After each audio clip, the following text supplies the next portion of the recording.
모든 교양은 남 얘기죠. 안 물어봐도 알려주는 남 얘기 아날람 205회 방송 2부 시작하겠습니다. 한수성님, 네, 안녕하세요. 이동기 대표님, 안녕하십니까. 안녕하세요. 북극성 쇼우십니다. 까먹을 뻔했네.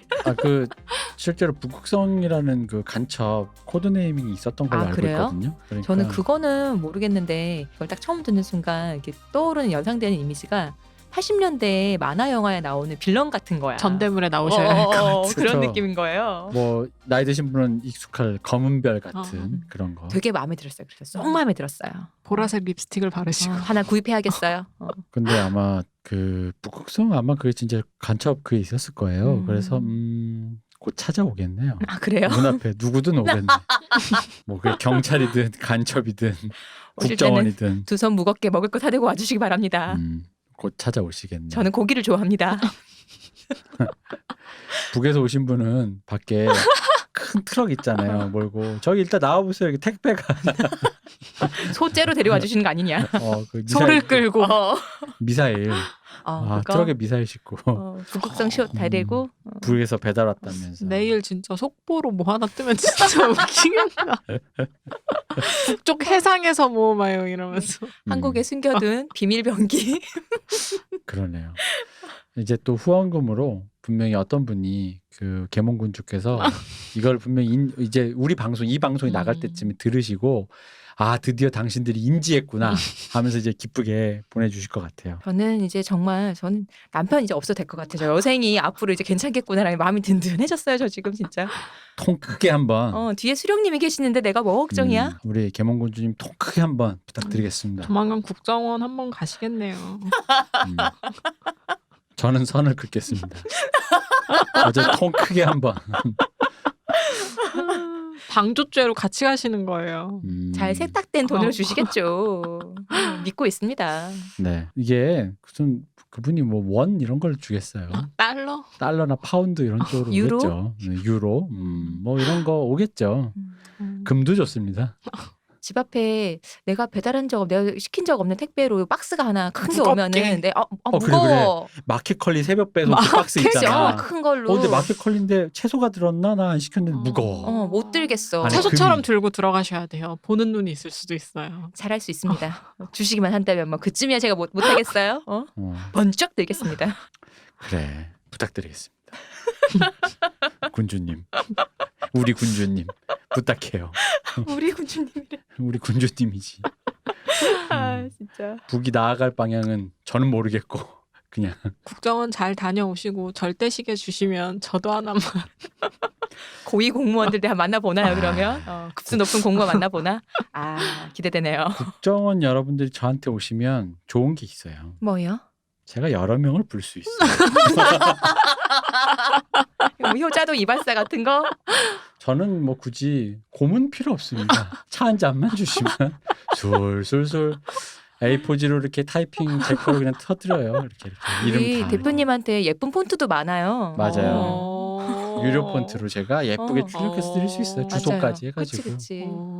공무원 공문서는 예쁜 폰트 안 쓰고 바탕체 이런 거 쓰시잖아요. 한글 그거 깔려 있어요? 그럼요. 고문 무조건 HW인 거 알지? 든든한 박스 기다리고 있겠습니다. 그냥. 네.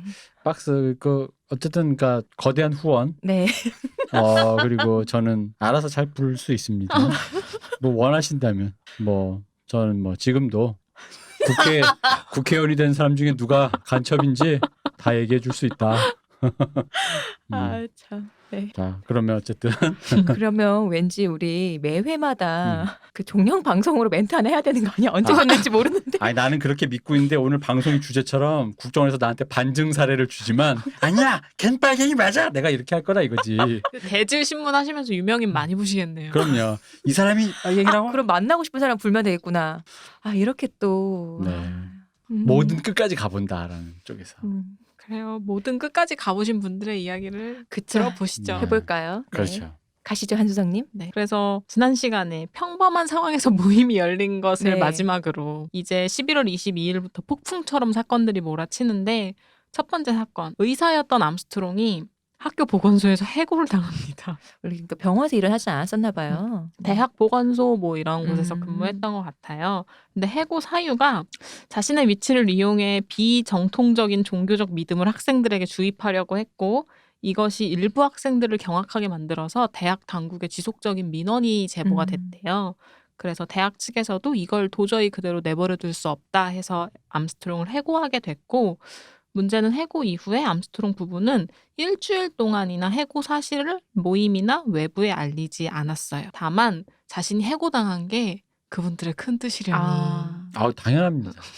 그쵸. 모든 걸 끼워 맞춰 생각하게 되니까. 그쵸. 이게 제가 비웃는 건 아닙니다. 저도 성당에 다녔던 사람으로서. 다만 역사심이란 단어로 딱 꽂아 놓으면은 모든 게 다 다 설명돼요. 그렇지. 맞아요. 예를 들어 진짜로 그런 좀 악한 얘기지만 뭐 예를 들어 왜 먼저 자녀를 먼저 보낸 어떤 그런 어른들 같은 네. 그런 얘기도 왜 그럴 때 흔히들 그런 말 많이 하잖아요. 신은 없다고. 신이 있다면 왜 불쌍한 우리 애를 데려가냐. 그렇지. 이럴 죄도 때. 없는 아이를. 그럴 때 이제 신의 역사심. 신의 큰 뜻은 당신은 모른다. 이 정적은 뭐죠? 저는 종교를 한 번도 인생에서 가져본 적이 없어서 저도요. 네, 그냥 비종교인들의 정적입니다. 네. 네. 뭐라 말을 해야 좋을지 네. 모르겠는데 뭐라 말해도 불경해서. 그 뜻입니다. 함부로 말했어. 그렇죠. 그래서 그럴 때 원래 입을 다물어야 되는 겁니다. 그렇구나. 네. 그렇게 생각하시는구나. 네. 인류가 진화를 하는 거대한 시간의 역사 속에서 한 줌 티끌 같은 사건일 뿐. 그러시구나. 그러하시구나. 네, 그렇습니다. 어쨌든 그렇게 해서 이제 암스트롱이 해고를 당하고 11월 23일에 모임이 열리게 되는데 이때는 자주 모습을 드러내지 않던 낯선 사람들이 많이 등장을 했대요. 뭐 어떤 엄마와 아들이 함께 오기도 하고 그리고 키치 부인과 암스트롱은 23일 모임에서 이제 종말이 얼마 안 남았잖아요. 네. 그러다 보니 자기들이 딸을 구체적인 지침이 내려올 거라고 생각했는데 그게 어떤 메시지고 어떻게 전달될지 알지 못했기 때문에 모임에 오는 어떤 사람이든 신의 사자가 될 수 있다고 믿었는데 문제는 연구 조교가 그 타겟이 됩니다. 여기 좀 웃겼어요. 이 무슨 신의 장난이라. 그래서 키치 부인은 연구 조교에게 모임을 이끌어 달라고 통보했고 연구 조교는 겨우 그래봤자 석사 대학원생일 연구 조교는 난감한 나머지 그러니까. 명상을 무려 20분 동안 했다고 합니다. 할 말 없으니까. 그러니까 이게 기도합시다. 분위기를 생각해봐요. 당황한 연구 조교, 그러니까 당황한 대학원생이 당황한 그 안에서 내부 침입자 아니면 내부 뭐라 그래야지 이거 스파이? 잠입자. 잠입자가 그 대학원생이 당황한 나머지 그럼에도 불구하고 식은땀을 뻘뻘 흘리면서 여러분 들키면 안 되니까. 되게 진지한 척 자기 이유 믿는 척하면서 명상을 시도해 봅시다. 나보고 이끌라 그러는 거잖아. 이끌라는 건 뭐냐면 내가 이들 중에서 뭔가 좀 유력한, 그러니까 키치 부인이 보기엔 유력한 전령으로서 전령일 것 같은 신의 사자일 것만 같은 어떤 그런 느낌적 느낌을 발휘했다 이거죠. 그래서 해봐 이랬더니 여러분 명상을 여러분이 갖고 있는 뭐 언어를 썼겠죠. 여러분이 갖고 있는 모든 영성을 동원해 하느님과 한번 맞닿아 봅시다 이러면서 했겠죠. 그러니까 그런 어줍지 않은 짓을 했을 거 생각하니까 약간 여기 웃겼어요. 저는 대학원생에게 감정이입이 돼서 이게 무슨 복면이란 말이냐. 그러니까. 교수님이 시켜서 논문 쓰려고 왔다가 이게 웬일이야. 그런 거 있잖아요. 교수님 이런 얘기까지 없으셨잖아요. 이런 거. 이건 매뉴얼에 없었는데. 그러니까. 이게 좀 웃을 일이지만 이게 무간도급으로 약간 확대하면 그거예요. 그냥 옆에서 조용히 무슨 동네 양아치들 약간 이렇게 가게 삥 뜯고 자리세나 뜯을 줄 알았더니 저놈을 이제 제껴버려 이러면서 칼을 주면서 제끼래 칼을 주면서 나보고. 담가버려. 지금 이 상황이에요. 그거랑 똑같아요. 근데 어쨌든 명상을 20분 정도 하니까 모두의 분위기가 아리송해지던 판에 들킬 뻔했으나 베르타 블라츠키라는 인물이 갑자기 2분 열을 넘게 숨을 헐떡거리다 말고 본인이 말씀을 받았다라고 외쳤대요. 얼마나 고마웠을까. 이 블라츠키 부인이 정말 재밌습니다. 얼마나 고마웠을까. 이 베르타 블라츠키라는 사람은 아이오와에서 미용사로 근무했다가 현재는 점원으로 일하는 여자였는데 19살에 소방관과 결혼해서 10년간을 가톨릭 신자로 살았대요. 근데 이 모임에 찾아올 즈음에 가톨릭에 실망하고 냉담자가 되었다는 거예요. 이 이유가 20년 동안 결혼 생활을 했고 아이를 정말 원했는데 아이가 생기지 않았고 뭐 낙심을 크게 해서 냉담을 한 것 같다라고 추론을 하고 있고 또 동시에 아이가 없었기 때문에 이런저런 외부 활동들을 되게 많이 다니는 여자였대요. 마음이 허한 네, 사람이네요. 마음이 허해서. 네. 그래서 키치 부인처럼 막 그런 모임들 있잖아요. 네. 그런데 음. 많이 다니시던 분이었고 이 비행접시 모임도 뭐 그런 모임요. 그러니까 이분이 전형적인 우리 마스터의 이 호아킨 그쵸. 피닉스 딱 그 음. 심리 상태예요. 그 마음이 공허해서 이런 류의 모임에 가담을 많이 하는. 음. 그래서 굉장히 이분이 여기서 보면은 이 결정적인 게 지금 이 모임에서 지금 약간 접신 비슷한 거 하잖아요. 그쵸. 그러니까 마스터도 비슷하잖아요. 그런 식으로 해서 자기가 굉장히 뭔가 더 주도적으로 뭔가 되려고 어. 막 하는 그런 거. 그러니까 믿음을 자기가 가던 카톨릭에서는 못 찾았지만 근데 믿음 자체를 잃지는 않은 거죠. 어딘가 있을 거라고 생각을 하고 있는 사람이었나 보죠. 그리고 자기가 그 믿음의 주도자가 될 판이 깔린 곳을 발견하게 된 거죠. 그러니까 사실 이날 전까지는 모임에서 별로 두드러지는 인물이 아니었대요. 근데 어쨌든 헐떡거리면서 자기가 말씀을 받았다라고 주장을 하니까 키치 부인이 너구나. 제가 아니라 너였구나. 하면서 이 사람을 계속 부추기면서 예언의 말을 더 꺼내놔라 했는데 베르타는 그날 새벽까지도 이렇다 할 예언을 내놓지 못했대요. 근데 그 다음날 모임이 되자 모임을 다음날까지 연장해서 이어갔더니 그 다음날이 되자 어쩔 줄 몰라 하던 모습은 사라지고 진짜 영매처럼 이제 으스대기 시작을 했다는 거예요. 우리 이거 좀 나쁜 표현이긴 하지만 그야말로 관종 아닌가요? 그쵸. 네. 그러니까 너무 관심이 필요한 허한 분이 음. 타이밍을 잡으신 거죠. 처음에는 관심이 정말로 오니까 음. 좀 허둥대다가 좀 이따 나 맞아 나는 이런 거 받을 사람이지라고는 이렇게 짜잔 되는 느낌? 이분이 점점 더 짜잔 커져요. 한번 되는? 들어보세요. 어쨌든 베르타가 정말 영매처럼 굴기는 했어도 이 사람들이 원할 정도의 구체적인 예언이 등장한 건 아니었대요. 그리고 이때까지만 하더라도 키치 부인의 전도 태도, 그러니까 조심스럽고 사람들을 적극적으로 믿으라고 강요하지 않는 규칙이 유지해라라는 예언이 나왔다고 해요. 이렇게 11월이 마무리되고 12월에 접어드는데 12월에 키치 부인이 일부 구성원들은 어떻게 지내야 한다라는 예언을 받아서 누군가는 금식을 하거나 직장을 그만두고 아예 키치 부인네 집에 이사 와서 살기도 하고 뭐 그렇다고 해요. 그러니까 다들 하루살이 같은 삶을 살기 시작한 거예요. 이제 얼마 안 남았으니까. 그 정말 남편은 어떤 그러니까요. 사람이었던 거예요? 저도 여기서 또 그게 궁금해요. 남편의 존재는 무엇이었을까? 집에 사람을 계속 그러니까 모이는데. 퇴근하고 올 때마다 사람들이 많이 있는데 근데 자꾸 얼굴이 바뀌기도 하고 이상하잖아. 그리고 이런 부흥 뜬 신념을 가지신 분들이 모여 있을 때 그 분위기란 게 그치, 있잖아요. 맞아요. 그리고 어떤 신실한 여자 구성원의 경우에는 키치 부인이 집 밖으로 한 발자국도 나가지 말라는 예언을 했더니 어머니가 위독하시다는 소식을 들어도 어머니를 찾아뵈러 가지 않을 정도였다고 해요. 아, 그건 악마의 꼬심이죠. 여기를 떠나게 하려고. 왜 그거 있죠? 문 밖에서 얘야 나 왔다 막 하면서 그 귀신인데 문 열어주면 안 되는데 막 그래서 엄마의 목소리로 뭐 혹은 뭐 동생의 목소리, 죽은 애의 목소리로 막 그런 느낌으로 이해할 걸요 이거를. 덧문으로 손을 넣어보세요 하는 거예요. 우리 엄마는 이렇게 털이 많지 않아요 손에? 그렇죠. 뭐 그런 이런 거죠. 이 문을 열면 안 돼처럼. 그리고 12월에는 어쨌든 조직적인 모임이 자주 있었던 건 아닌데 한두 명 정도 이 모임에 궁금증을 갖고 찾아온 사람들이 덜어 있었대요. 근데 약간의 설명을 듣고 다시는 찾아오지 않거나 어쨌든 이 모임에 대한 소문이 동네로 이제 퍼져나가면서 네. 경찰이 방문하기도 하고 뭐 하는 사람들이냐, 니네 뭐 하냐 이런 거 물어보러 찾아오기도 하면서 키치 부인은 나에게 비우호적인 사람들이 날 감시하고 있다는 강박에 빠지기 시작을 해서 엄청 걱정하고 조심스러운 태도가 증가했다고 해요. 그런 강박도 뭔가 수순이네요. 그쵸. 네. 그리고 12월 3일에 모임이 개최되는데 이 모임을 아까 그 블라츠키 네. 부인이 소집을 해요.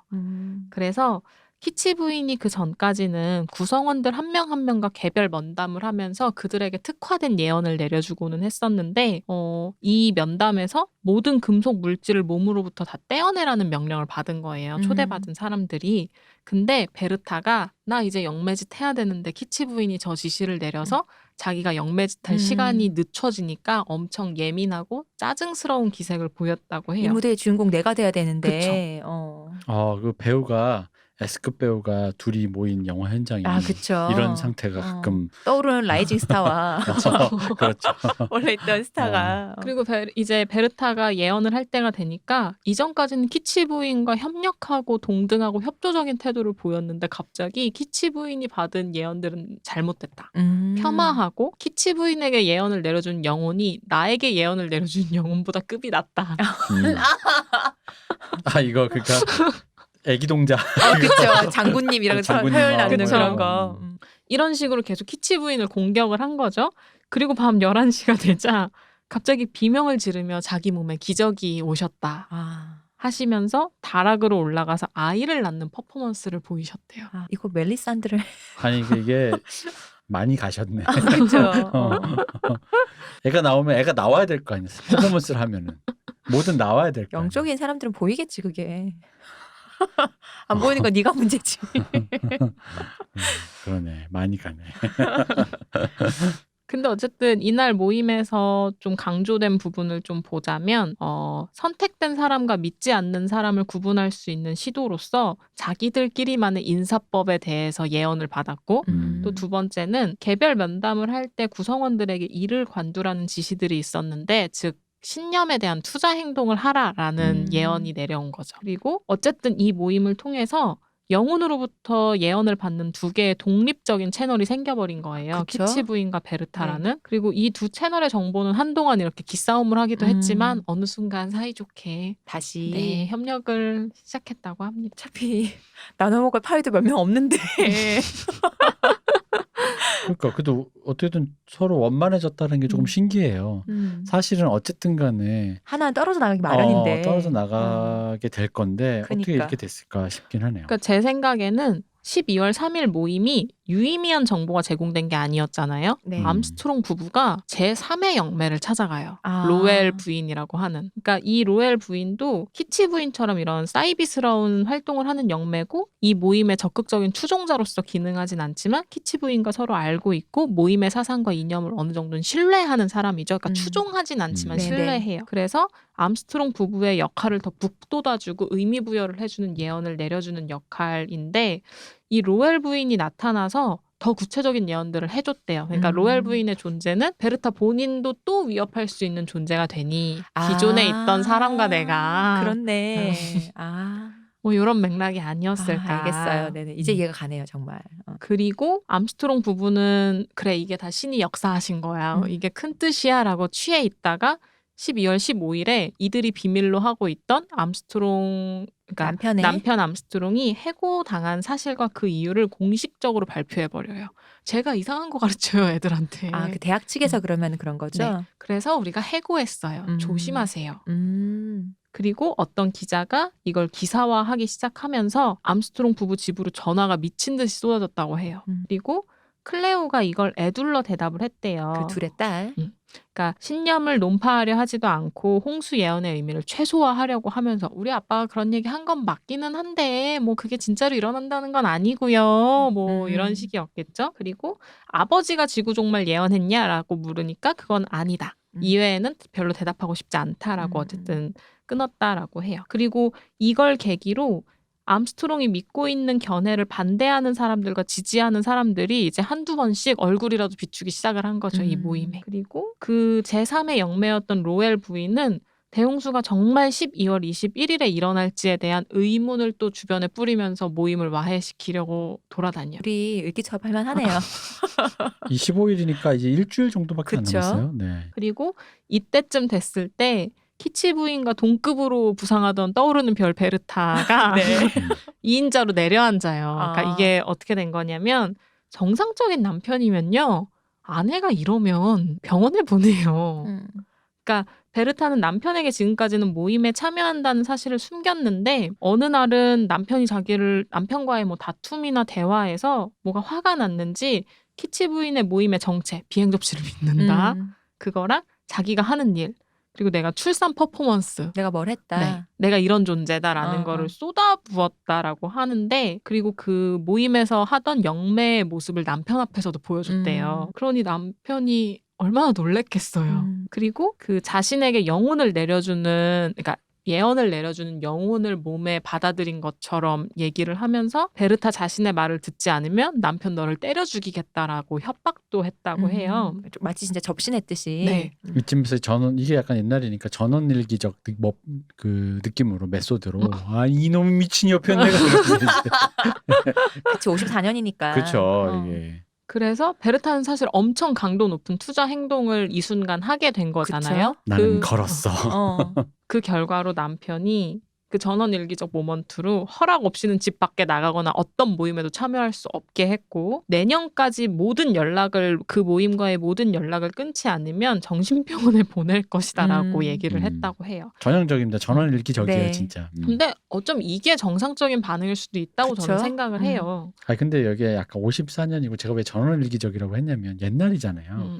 그러니까 이 남편이 고분고분하게 여보 왜 그래 라든가 그치. 그러지 마. 진짜 그건 아니었을 그건 것 아니었을 것 같고 약간의 그 가정폭력이라든가 그런 여러 가지 것들이 조금 맞아요. 수행됐을 것 같아요. 베르타가 그렇게 말을 했던 이유도 저는 그런 것 같아요. 남편이 그런 식으로 협박하는 것도 뭔가 마치 다른 사람이 된 걸 마냥 하고는 남편에게 그렇게 했다는 것은 그 전에 그런 상황들이 있었지 않을까 싶은 거죠. 그 정도로 위협적인 상황을 만들지 않으면 근데 왜 남편이 강대강으로 맞붙이는 것처럼 그 정도로 해야지 남편이 말을 들을 거라고 생각했겠죠. 근데 남편은 그것보다 더 녹록지 않은 사람이었던 거죠. 가부장적인 네네. 그런.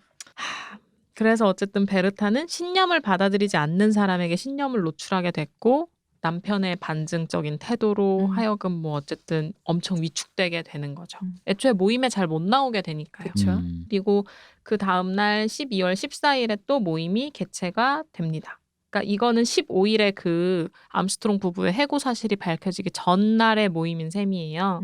이때는 뭐 신규 구성원들이 좀 추가됐는데 이 신규 구성원들은 연구진에서 파견한 그 첩자들 또 있고 또 16살짜리 학생도 추가가 됐고 또 커크 프룬드라고 하는 출판업자까지 껴요. 그러니까 이 책으로 내고 싶다. 뭐 없나? 그래서 네, 뭐 여기까지 없나? 오셨군요. 사업할 거리 뭐 그쵸. 없나? 아 근데 이때 당시 이런 얘기가 책으로 출판돼서 되게 흥했어요. 왜냐면 여기 지금 약간 여기 요약하시다가 이제 얘기는 안 했는데 이 앞에 그 아담스키 만난 거 얘기 네네. 나오잖아요. 조지 아담스키. 근데 아담스키가 이제 우리 어릴 때 소년 잡지나 소녀 잡지 읽던 애들은 특히 소년 잡지에 많지. 소년 잡지 읽던 애들에겐 좀 익숙한 이름이에요. 그 UFO의 대가란 말이에요. UFO 아담스키. 왜 비행접시를 타고 금성에 갔다가 외계인과 얘기하고 돌아왔던 유명한 사람. 근데 지금 돌아가셨는데 그분의 얘기를 그 뒤에 이제 워낙 유명하고 돈을 엄청 많이 벌고 그러다 보니까 사후에 이제 추적하는 사람들이 많아요. 그래서 결국은 뭐 다 사기다라고 했는데 그 빛나는 비행 접시 같은 게 있거든요. 사진 이렇게. 찍은 그분. 네 맞아요. 맞죠? 사진 찍은 거. 그게 다 제네럴 일렉트릭 전구였다고. 네. 잘 보면 제네럴 일렉트릭 사이트 오늘부터 시작해서 되게 많은데 그 아담스키랑도 만난 것도 하여간 그가 이 당시에 그런 류의 오컬트적인 얘기가 그래서 우리나라에도 그런 한국에 그런 잡지에 어린애들 보는 잡지에 일본도 그렇고 많았어요. 그래서 아담스키의 뭐 유리겔라 왜 그치. 유리겔라 저희 두 분 다 그때는 제가 어렸을 때니까 아예 못 보셨겠지만 이름은 들어봤죠. 그 숟가락 구부리시는 분 아니에요? 네. 방송에서 한국 방송에 나와서 맞아요. 지금 텔레비전 보라고 지금 여러분은 생방송으로 하면 할 수 있다고. 근데 그 다음날 학교에 갔더니 나는 분명 안 됐거든. 해봤는데도 근데 막 나 어제 됐다고. 됐다면서 아 진짜? 됐다고 나 되게 구부렸다고 해서 그래? 그럼 나도 해볼까 해서 왜 그 도시락 싸준 숟가락으로 해봤거든요. 지그시 누르니까 되더라고요. 그것은 손의 힘으로 가능한 것이었군요. 지그시 누르니까 되더라고요. 초등학생의 힘으로도. 그런 것이었구나. 어쨌든 뭐 유리겔라도 나중에 사후가 아니라 유리겔라 이후에 밝혀졌죠. 뭐 이게 그러하다. 네. 자, 그래서 아담스키도 그렇지만 이런 분위기가 있다는 게 출판업자가 와서 혹시 이거 좀 재밌는 얘기 아니냐. 왜 또 이때 예언가 중에 미국 예언가 에드가 케이시라든가 뭐 이건 아마 이렇게 좀 이후일 거예요. 그러니까 이런 류의 그 오컬트적인 얘기가 많았어요. 특히 비슷해요. 다들 이런 대홍수, 5대5 근처에 뭐 무슨 뭐 저기 어떻게 되고 뭐 비슷해요. 다 이 얘기가. 그리고 이 중에 깨알같이 약간 그 키치 부인도 살짝 미묘하게 섞여 있긴 한데 뭐가 섞여 있냐면 냉전 시대의 공포가 살짝 섞여 있어요. 그치. 그래서 소련이 물바다가 되고 그치. 약간 자기들의 위시풀 싱킹이 있어요. 중국과 소련이 그러니까 그 당시 중공이죠. 네. 중공과 소련이 뭔가 몰락하고 뭐 미국이 질서가 좀 제일 편성되는 약간 이런 냉전 질서의 공포까지도 약간 포함되어 있어요. 외계인에 대한 그러니까 외계인, 외국인 뭐 이런 거, 약간 그런 정서. 뭔가 일직선상으로 놓여지네요. 네, 그러니까 이제 그런 정서에서 책 내면 어느 정도 히트를 치니까 출판업자가 당연히 혹해서 달려올 만하죠. 그러니까 요즘 느낌이면 좀 이상할 수도 있어요. 출판업자가 이렇게 뭐 30명 정도 안 되는데 왜 왔게 하지만 파주에서 망원동에 한 50명 모이는 핫한 이상한 사람들 있다 그러면 파주에서 막 달려오는 거죠 지금 택시 타고. 왜 영화나 그 소설 내용이긴 하지만 지금도 그런 게 벌어지기도 했고 그 나를 찾아줘 그런 거 보면 어떤 사건이 일어났을 때 반드시 가서 그게 출판업자와의 그 계약을 맺잖아요. 왜 뭐 영화 맞아요. 계약이라든지 출판 맞아요. 계약 맺잖아요. 비슷한 거겠죠. 특히 뭐 미국은 우리보다 더 무슨 일 생겼다 하면 책 쓰는 문화가 그쵸, 네. 있으니. 감옥 찾아가서 살인범한테 쓰는데 그러니까 그거 왜 무슨 뭐지? 그 국회의원 부통령 후보의 내연녀였다. 그럼 내연녀가 책을 쓰잖아요. 그니까 자기 얘기를. 재밌는 문화예요. 그래가지고 저기 오프라 위프리 같은 데 나오잖아요. 루인스키 뭐 어쨌든 그리고 어쨌든 이날 모임에서 이 출판업자가 온 모임에서 운동을 엄격하게 비밀로 해야 한다는 신규 지침, 더 강화된 지침이 내려왔대요. 필기나 기록도 안 된다.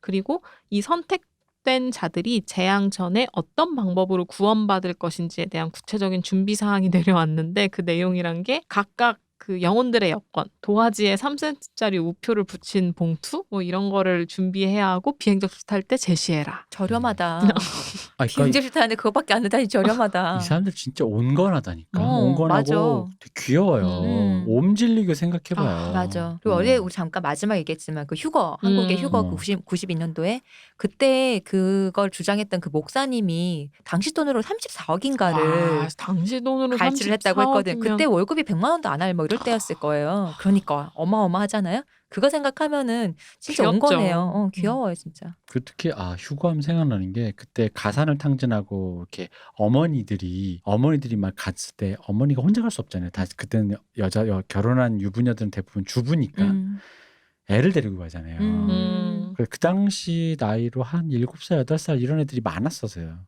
근데 그 사람이 지금 시점에서 이제 92년 30년이 지났는데 꽤 나이가 먹었단 말이죠. 그렇죠. 어떻게 지내고 있을지. 그렇네요. 그러니까 부모가 다 가산을 탕진하고 막 진짜 들어가서 막 그렇게 그런 집안이 일이 있구나. 풍비박산이 났는데. 그렇죠. 예.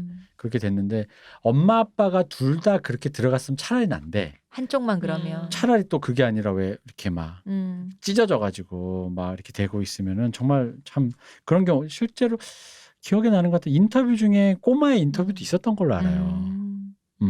어린애한테 이게 믿어요? 뭐 약간 뭐였지? 뭐 그런 느낌이 있었던 것 같아요. 뭐 그랬던 것 같은데 하여간 그런 거에 비하면 이런 사람들은 왜 적극적 전도를 하려고 그러잖아요. 맞아요. 근데 그렇죠. 그냥 우리끼리 잘 해보자.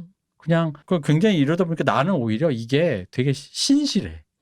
다른 느낌으로. 외려. 왜냐면 나한테 맞아. 뭐 돈 내놔라. 뭐 그런 거 맞아요. 아니고. 저놈 가서 저놈 무슨 우리 믿음을 회방하는 놈이니까 그 적그리스도니까 죽여라 이런 소리 안 혹은 하잖아요. 뭐 나랑 자야 된다 뭐 이런 맞아. 얘기 안 그치, 그치. 하잖아. 벗어봐라 뭐 이런 거 안 그치. 하잖아요. 그렇게 생각하면 8월 10일 광복절 집회 때도 손자 손녀를 데리고 나오셨잖아요. 그렇죠. 근데 저는 여기서 잠깐 궁금한 거 있는데 아까 우리 네. 계속 휴거 얘기했잖아요. 그러니까 이게 휴거가 세상에 종말이 온다는 얘기잖아요. 근데 그때 당시 그분들이 주장했던 게 종말이 와서 본인들은 뿅 사라진다고 뭐 이렇게 얘기를 한 거였어요. 그러니까 선택된 거 구원 예정이 정해진 구원 예정된 네. 사람들은 약속된 땅으로 간다. 그러니까 뭐지? 일종의 이런 거 타임라인을 치면 예를 들어 이제 불바다가 될 거야 여기가. 불바다가 되기 전에 선택되는 먼저 이제 일단 대피소 이동, 착한 애들 이동, 안전가옥으로. 안전가옥 이동, 그리고 이제 나머지 애들 나쁜 애들 남을 거 아니에요. 소돔과 고모라. 자 이제 너희들 불지옥 꽝. 요 타임라인이라는 거지.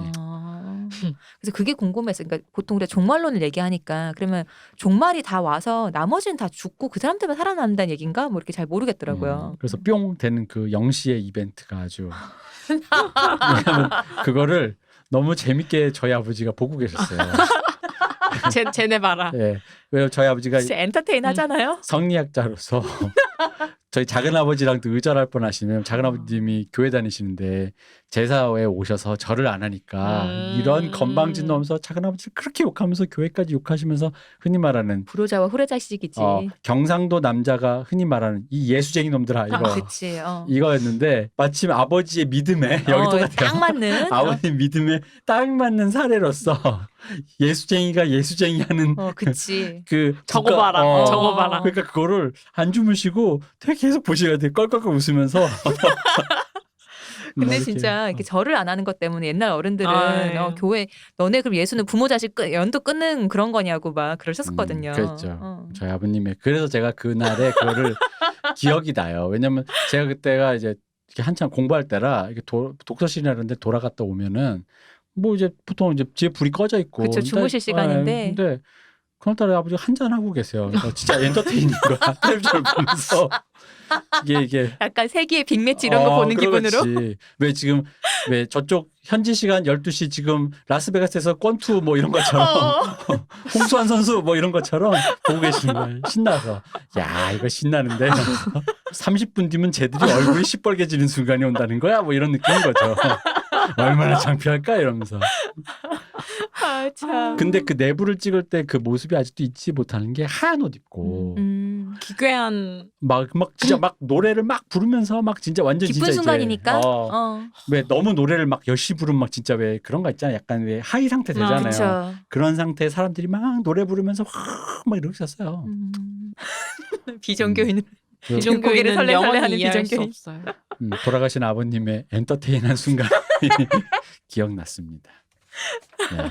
저는 물론 디테일하게는 안 봤어요. 그냥 노래 부른다. 그게 녹화된 장면인지 그 생방송인지 잘 구분은 잘 안 되는데 그러다 말았는데 자고 그 다음날 와서 왜냐면 자고 일어나면 결방이 나 있을 거 아니야. 그치. 그러니까 자고 이제 학교에 갔어. 야 우리 반 애들 다 왔네. 내가 그랬거든. 그건 기억나.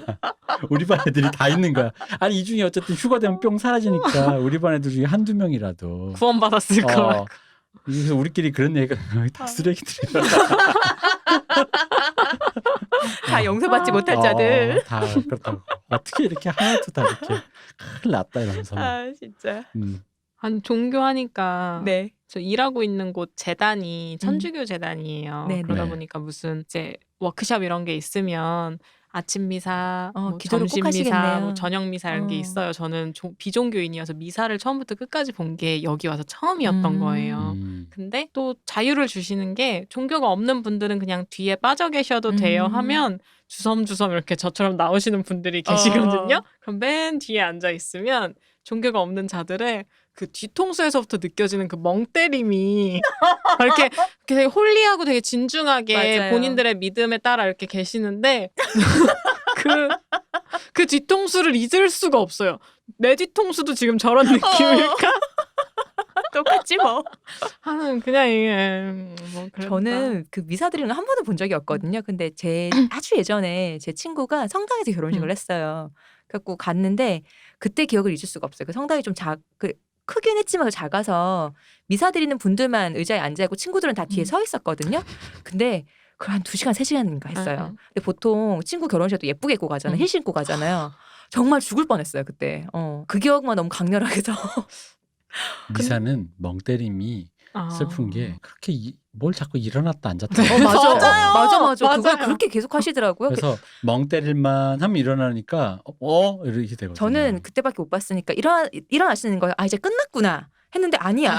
다시 앉아 또 해. 또 일어나. 끝났구나. 아니야 또 해. 그래서 그게 기억나요. 그리고 진짜 큰 의구심은 그 전날에 워크숍이니까 당연히 뭘 하겠어요. 음주 가무가 있거든요. 전 신부님들이 술을 그렇게 잘 드시는지 처음 알았어요. 신부님 잘 당연하죠. 드세요. 정말 잘 드시는데 우리 하나님의 피 와인 얼마나 좀 많이 와인 드시는데. 이거 신부님 뭐 이건 비공식적이죠. 알코올 중독 문제가 맞아요. 와인을 그게 습관적으로 계속 가까이 하다 드시니까. 보니까 그래서 저는 그 다음날 아침에 이게 사는 건가?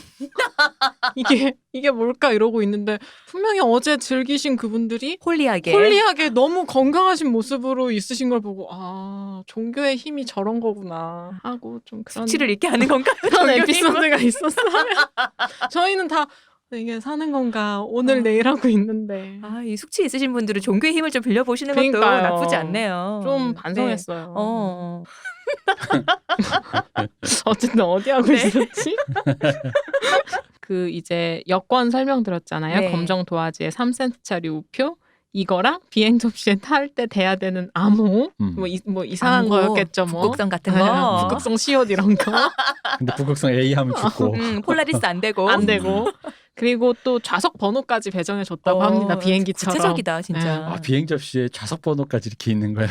가열 뭐 이렇게 치옷열. 기억열 이렇게. 귀여워 진짜. 그러면은 이 비행을 옆에 도와주신 승무원 분들도 계실까요? 영혼들이 오시지 않을까요, 그분들. 이렇게 음료 같은 것도 제공해 주시고. 그래서 어쨌든 이게 14일에 벌어진 일이었고 15일에는 해고 소식이 알려지고 16일에 이제 지역 신문사와 잡지사 등이 몰아닥치고 먼 지역에서도 전화가 오고 난리가 났어요. 그리고 너무 기자들이 막무가내로 들이닥치니까 모든 걸 기밀로 하기로 했었는데 암스트롱이 몇 마디를 녹화하겠다라고 한 거죠. 한꺼번에 그냥 이것만 합시다 이렇게. 네. 그래서 세상이 종말이 올 거라는 이야기를 부인했어요, 처음에는. 그리고 추상적으로 표현해요. 정확히 언제 종말이 닥칠 거다라는 거는 뭉뚱그린 채 뭐 허드슨만부터 걸프만까지 지구의 지각이 사라지고 그게 그 얘기지. 지각을 없앤다네. 미국의 중심에 큰 영향이 미치고 우월한 존재가 모든 대륙을 가라앉히고 바다에 가라앉아 있는 땅이 솟아오르고 뭐 이런 얘기를. 아틀란티스 나오나요 그러면? 근데 이런 녹화본을 보고 기자들은 이들의 표현만을 인용해서 건조하게 쓴다고 쓰긴 썼지만 제목이 이들을 조롱하고 있다는 점은 부인할 수가 없었다고 해요. 그리고 언론이 이렇게 포화를 하는데 보통 사이비라면 아마 더 전도를 하려고 했을 수도 있어요. 이 상황에서. 근데 그걸 이용했겠죠. 그렇죠. 근데 이 사람들은 유명해지는 걸 피하기 위해 모든 노력을 하는 상태였어요. 그러니까 우월적인 무관심. 그래서 이런 상황 속에서 17일부터 구성원들은 각자 일련의 반증 사건들을 경험하게 돼요. 그래서 이제 5장은 구원 직전에 나흘간 벌어진 일들을 다루고 있어요. 그래서 12월 17일에 이제 벌어진 일들도 차례로 살펴보면 이 사람들은 대홍수가 일어나기 전에 비행 접시가 먼저 와서 자기들을 반드시 데려갈 거라 믿었기 때문에 늘 준비된 상태로 있었다고 해요. 21일에는 대홍수가 오는 거니까 그 전에 우리를 데려갈 거다. 그죠. 그러니까 이거와 또 휴가랑 비슷한 네네. 거죠. 그러니까 떠날 준비가 근데 차가 언제 올지 몰라요. 그렇지. 그러니 미리 캐리어랑 나갈 준비를 해야지. 레디된 괜히, 상태가 돼야 바로 탁 타고 가지. 괜히 침대에서 자고 있다가 허둥대다가 못하면 어떡해. 이게 지나가 버리면 차 지나가면 어떡해. 그쵸. 그러니까 이제 준비되어 있는 그 상태. 스쿨버스 놓치듯이. 맞아요. 그쵸. 그렇죠. 근데 누가 봐도 장난 전화인 전화가 17일에 걸려와서 비행 접시가 올 거다라고 했어요. 이 사람들은 신이 났죠. 근데 1시간 반을 기다려도 오지 않았다고 해요. 근데 전 이것도 좀 이상한 거예요. 이때까지 그 영매들에 의해서 이렇게 전령사에 의해서 쓰는 글 하는 말을 했는데 전화 와서 한 걸 믿었다고 싶기도 한 거예요. 그 정도로 소소한 반증이 많았고 그걸 뒤집을 만한 더 결정적인 사건과 그런 것들이 얼마나 절박하게 필요했는가가 사실은 단적으로 보여지는 것 같아요. 우리를 이렇게 방해할 사람들이 많으니 빨리 계시를 보여주세요라는 거. 더 확실한 메시지를 우리에게 주세요. 그것도 있고 앞에 약간 이제 생략됐는데 이분들이 이제 믿음을 이제 다져나가는 과정 중에서 그러니까 일종의 이런 기능, 그러니까 여기에 지금 메시지가 오는 게 어떤 단순히 영매들의 입을 통해서만 전파가 전달되는 게 아니라 어떤 메신저, 구체적인 메신저를 만나게 되는 전령이 올 거야라는 거. 전령을 만나는 사건들이 있어요. 그래서 그러니까, 불쌍한 대학원생을 괴롭히려고 했던 거고요. 이 사람이 전령인 것 같아라고 하면서 그 자기들은 전령이라고 믿는 거죠. 제우스의 전령사인 헤르메스가 아닌가요라며. 그러니까 외부의 존재인 전령이 뭔가를 전달해 준다라는 경험이 있기 때문에 전화로 누가 나 누군데 이제 올 거야라고 하는 거를 당연히 믿을 수 있죠. 이분이 그분이신가 보다라고. 그걸 이제 걸을 수가 없는 거군요. 그죠. 이제. 그래서 어쨌든 비행 접시가 안 왔잖아요. 그랬더니 최근에 포섭되어 있던 구성원들이 모임을 말없이 이탈하는 것도 벌어지고 이 일 이후의 방문객들에게는 더 이상 무관심한 태도를 안 보였대요. 오히려 적극적으로 신념을 설파하고 자기들로 끌어들이려는 시도들을 했고 그리고 키치 부인이 또 예언으로 비행 접시 한 대가 또 온다는 메시지를 받아서 새벽까지 기다렸지만 결국 소용이 없었고요. 그리고 키치 부인은 자정에 있었던 이 사건에 대해서는 관련자들 모두에게 함구하라고 시켰어요. 또 사람들 나갈까 봐. 그건 뭐 그것도 동요할까 봐도 있겠죠. 그렇죠. 그리고 그 다음 날인 18일에는 자신을 클레리온에서 온 소년들이라고 밝힌 이들이 키치 부인을 찾아왔다고 해요. 키치 부인이 믿고 있는 거잖아요. 그 클레리온이라는 그쵸. 곳이. 근데 키치 부인과 대화를 나누는데 키치 부인을 계속 공격한 거예요. 근데 키치 부인은 이들을 떠나보내고 나서 신이 나를 시험하기 위해 보내셨구나. 슬프다 좀. 좀 슬프다. 그래서 더 자기 확신을 강화하려고 애썼대요. 그리고 19일 이후에 이젠 정말 종말이 임박한 그쵸? 거잖아요. 비행 접시가 다시 올 거라는 예언을 받았고 모두 진짜라고 정말 고대했지만 역시 아무 일도 안 일어났어요. 그리고 아무도 비행 접시가 오지 않은 것에 대해 이야기하고 싶어 하지 않아 했는데 이 연구진에서 심어둔 관찰자들이 교수님의 지령을 받고 그 이야기를 계속 꺼냈대요. 왜 비행 접시가 우리를 안 태우러 올까요? 왜 안 올까요? 이게 얼마나 사악합니까? 연구를 그러니까. 위해서라면 연구 윤리 따위야. 무관도 이거 안 돼. 그니까요. 그래서 관찰자들이 계속 아무 일도 안 일어난 채 자정이 지나갔어요. 아무 일도 안 일어났잖아요. 라는 걸 상기시키니까 암스트롱조차 스스로 설명이 안 되는 거예요. 그쵸. 키치 부인도 해석하기를 거부했대요. 그리고 다음과 같은 긴 답변을 했다고 하는데 이 답변이 사실 이 사람들이 나중에 덧붙이게 될 공식적인 입장과 설명의 단초이기도 해요. 그러니까 어떤 답변이었냐면 나는 절대 후회하지 않아요. 어떤 일이 일어나도 나는 후회하지 않을 거예요. 그리고 이 일은 뭐 2년 뒤, 3년 뒤, 4년 뒤에 일어날 수도 있어요. 뭐 이런 내용의 이야기였어요. 네, 그렇다고 해서 내 믿음이 흔들릴 일은 없다. 결국 이 얘기인 거죠. 그 라비앙 로즈 부르신 분 이름 뭐죠? 에디드 피아프. 에디드 피아프의 노래 같은데 후회하지 않아요? 인셉션에 나오는 그거. 그러니까 뭐 그런 거예요. 그러니까 당장 일어날 수도 있는데 만약에 그게 연기된 건지 잘못 오게 된 건지 그럼 그게 예를 들어 그런 거죠. 내가 그것 때문에 고초를 겪고 내가 아까 오늘 온다 그랬는데 안 왔어. 그러더니 뭐 몇 년 뒤에 온다고 한다고 하면 사람들이 나보고 거짓말장이라고 해. 근데 그것조차 신께서 나를 시험하는 거지. 예비하신. 예비하고 나에게 시련을 줘서 내가 그 믿음 나를 흔드는 사람들 속에서 내가 그 믿음을 유지할 수 있을지 나를 테스트하시는 그 모든 것이 계획된 진짜, 것이기 때문에 이 아까 대표님 말씀하신 것처럼 역사하심이란 이 한 문장이 너무 많은 것을 퉁치게 만드니까 그 비극이네요. 거대한 뜻에 왜 아버지라 그러겠어요. 우리 어릴 때 어른들의 왜 좀 멀리 보는 어린애들 입장에서 왜 멀리 보는 어른들의 그 근시안적이니까 애들은 그런 거가 좀 있잖아요. 그러니까 그런 류의 의미에서의 그 거대한 시선에 대한 얘기인 거죠.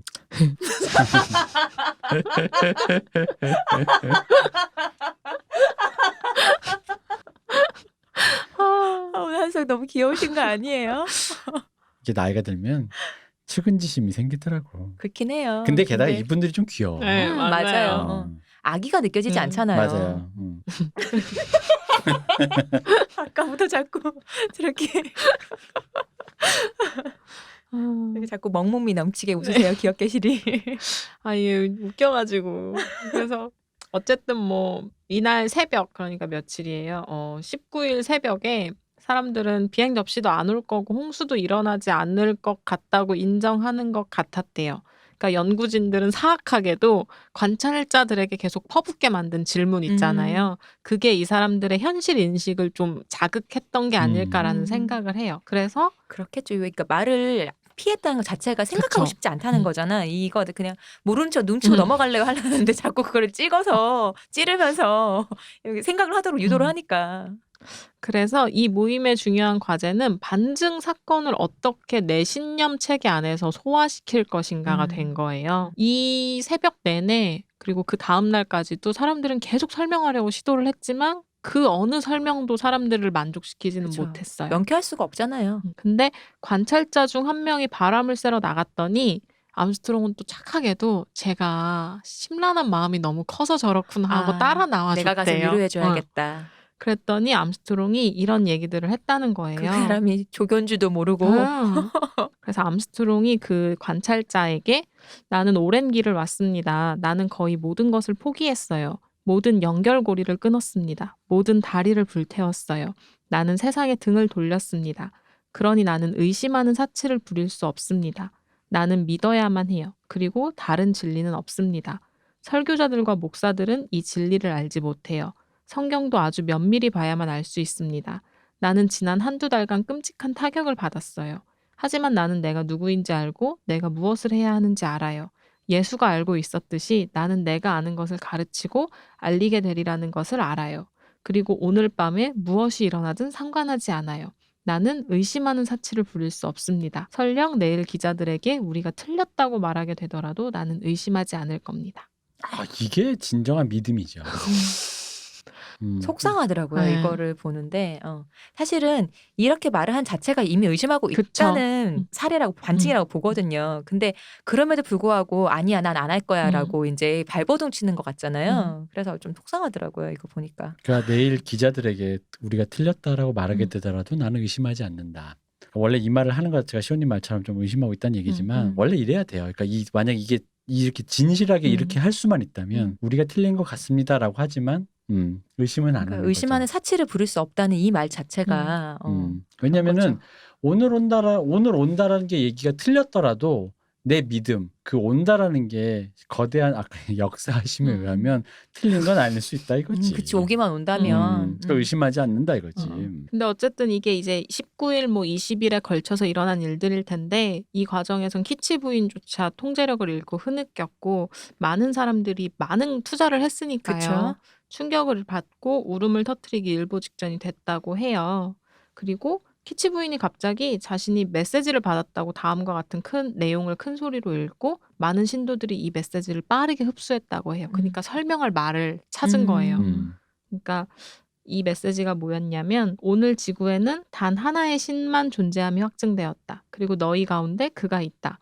그의 손에서 너희는 이 이야기를 듣고 있다. 전능하신 신의 말씀이다. 그의 말씀에 의해 너희는 구원될 것이다. 지구에 일찍이 그렇게 선한 힘이 풀려난 적은 없었다. 지상의 시간이 시작된 이래로 지금 이 방에 흐르고 있고 지구 전체에 흐르고 있는 것과 같은 선한 힘은 전에 없었다. 너희들의 신은 이 벽 안에 있는 두 사람을 통해 말한다. 그리고 그는 너희에게 말했던 것을 이미 보여주었다. 하나님 꼼짝 마. 하나님도 내 앞에서 대면하고 그 말씀 좀 하셨으면. 그러니까 뭐에 갖다 붙여도 뭉뚱그려지는 추상적인 어떤 표현을? 설명을 제시한 그쵸. 것뿐이에요, 사실은.